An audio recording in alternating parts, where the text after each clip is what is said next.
Hello everyone, मैं सौरभ नाथ हूं और आज हम बात करेंगे जीनोम एडिटिंग विद CRISPR-Cas9 के बारे में। तो जीनोम एडिटिंग क्या है? ये एक बायोटेक टेक्नोलॉजी है जिससे हम डीएनए को बदल सकते हैं। सोचो इसे ऐसे जैसे जेनेटिक प्रॉब्लम्स ठीक करना, बीमारियों का इलाज करना और बायोलॉजी रिसर्च को आगे बढ़ाना।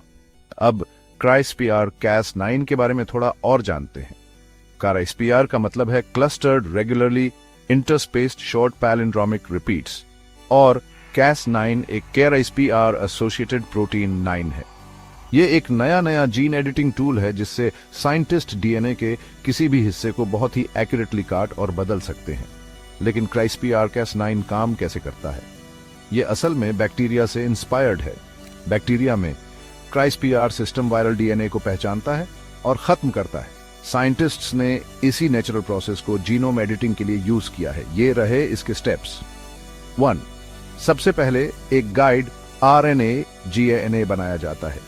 ये एक छोटा आरएनए सीक्वेंस होता है जो डीएनए के उस जगह को पहचानता है जहां चेंज करना है। 1.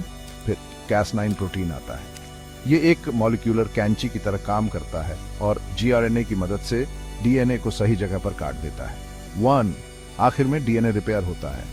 सेल अपने आप कटे हुए डीएनए को ठीक करने की कोशिश करता है और इसी दौरान साइंटिस्ट नए जेनेटिक मटेरियल डाल सकते हैं या खराब जीन्स को हटा सकते हैं। CRISPR-Cas9 के बहुत सारे यूजेस हैं। बीमारियों का इलाज, इससे sickle cell anemia, cystic fibrosis और कुछ कैंसर जैसी जेनेटिक बीमारियों को ठीक किया जा सकता है। फसलों को बेहतर बनाना, पौधों को कीड़ों से बचाने और मौसम के बदलाव के हिसाब से ढालने के लिए। जेनेटिक प्रॉब्लम्स ठीक करना, एम्ब्रियोनिक स्टेज में जीन्स को एडिट करके जन्मजात बीमारियों को रोकना।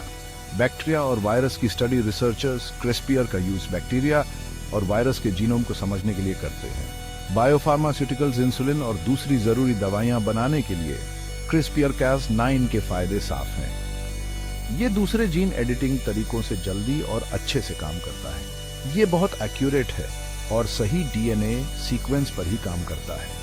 ये सस्ता है, इसलिए इसे कई जगहों पर यूज किया जा सकता है। ये वर्सेटाइल है, इसे इंसानों, पौधों, जानवरों और बैक्टीरिया पर यूज किया जा सकता है। लेकिन इसके कुछ नुकसान और चुनौतियां भी हैं। ऑन ऑफ टारगेट इफेक्ट्स, गलत जीन के एडिट होने का खतरा रहता है जिससे अनचाही प्रॉब्लम्स हो सकती हैं।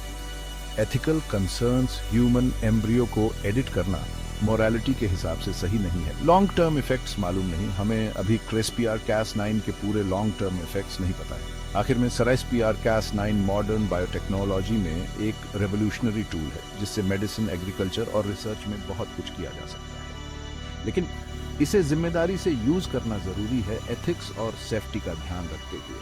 आगे चलकर CRISPR से लाइलाज बीमारियों का इलाज और इंसानों की जिंदगी बेहतर बनाना मुमकिन हो सकता है। देखने के लिए शुक्रिया। अगर आपको ये वीडियो पसंद आया तो इसे लाइक करें और ऐसे ही और बायोटेक वीडियोस